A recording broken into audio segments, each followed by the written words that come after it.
इसके पहले वाले एपिसोड में आपने यह देखा था। युवक उस स्त्री पर मोहित हो जाता है। वह स्त्री युवक से कहती है, तुम पहले इस कुंड के पानी से स्नान करो, फिर तुम जो कहोगे वो मैं करूँगी। अब आगे। स्त्री की बातें सुनकर युवक कुंड में उतरकर गोते लगाता है। गोता लगाते ही वह अपने नगर पहुंच जाता है। फिर वह राजा से मिलकर सारी बात बताता है।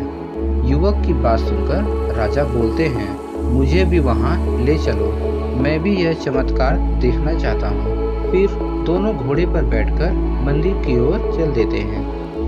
मंदिर पहुंचकर वो दर्शन करते हैं और जब बाहर निकलते हैं तो उन्हें वहां एक स्त्री मिलती है जो राजा पर मोहित हो जाती है।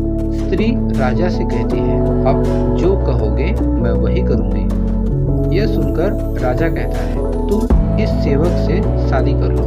राजा की बात सुनकर स्त्री कहती है, मुझे तो आप पसंद हो। फिर राजा उस स्त्री से कहते हैं, सज्जन इंसान जो कहता है उस बात को निभाता भी है, इसीलिए तुम्हें अपनी बात का पालन करना चाहिए। फिर उस स्त्री और युवक का विवाह हो जाता है।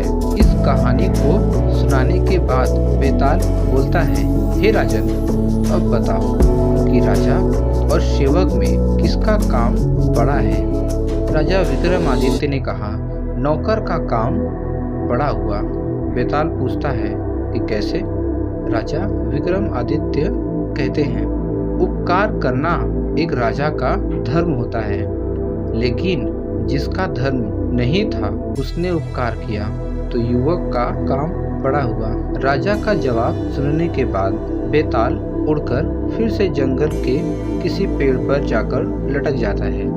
कहानी से सीख, अपने वादे से इंसान को कभी नहीं मुकरना चाहिए। सच्चे मनुष्य की पहचान यही होती है कि वो किए गए वादे को कैसे पूरा करता है। वो यह नहीं देखता कि वादा पूरा करने के लिए उसे किस चीज़ों का त्याग करना पड़ रहा है। अभी के लिए बस इतना ही। अगर वीडियो पसंद आई हो तो प्लीज़ लाइक करें एंड सब्सक्राइब करें। धन्यवाद।